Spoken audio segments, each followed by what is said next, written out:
সুপ্রিয় দর্শকবৃন্দ, এই যে আমি ডিম এই যে এরকম করছি ফেটছি চিনি দিয়ে, ঠিক আছে।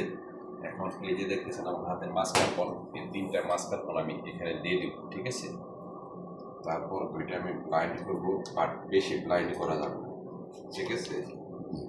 তারপর ওই সাদা অংশটা এটার সাথে মিক্স করবো, তারপরে আমার প্রসেসিং শেষ। তারপর ওই যে এই যে দেখতেছেন বাটিগুলা আমি ইয়ে করবো, মানে করবো বিস্কুট কফির সাথে জলদা গুলায় চোবায়। আর সাথে আরেকটা জিনিস আছে, ওইটা আমি পরে বলবো, ঠিক আছে। ওইটা আমি দেখাবো আপনাদেরকে। এই যে দেখেন আমাদের দেশের মানে অনেকটা ইসের মতোই, অনেকটা মাখনের মতো আর কি। এটা অনেক টেস্টি। এটা আবার মনে করেন ডিপ ফ্রিজে রাখলে আইসক্রিমের মতো লাগে, ঠিক আছে। আমরা মাঝে মধ্যে পানি করতেছে।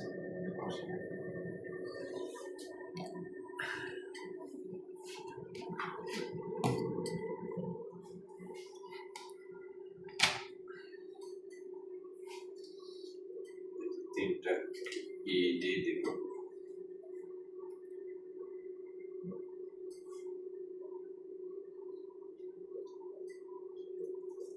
দেখলাম এটা ঠিক আছে, ঠিক আছে। মেশিনটা হয়ে গেছে ছোট, মাটিগুলো রেখে দেবো না, কাজে লাগবে মেবি।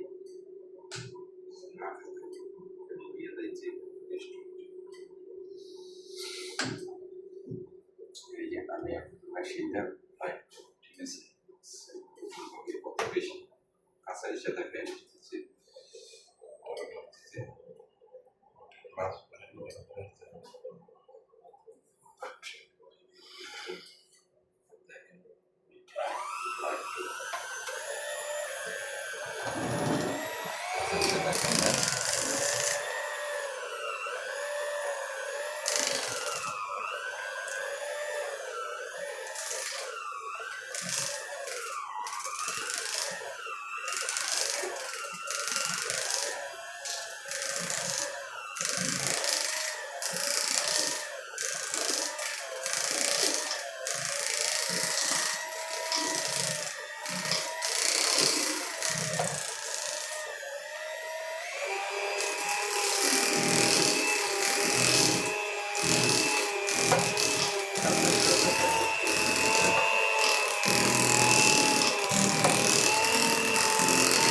মোটামুটি 2-3 মিনিট ফোটাইলে হয়ে যাবে।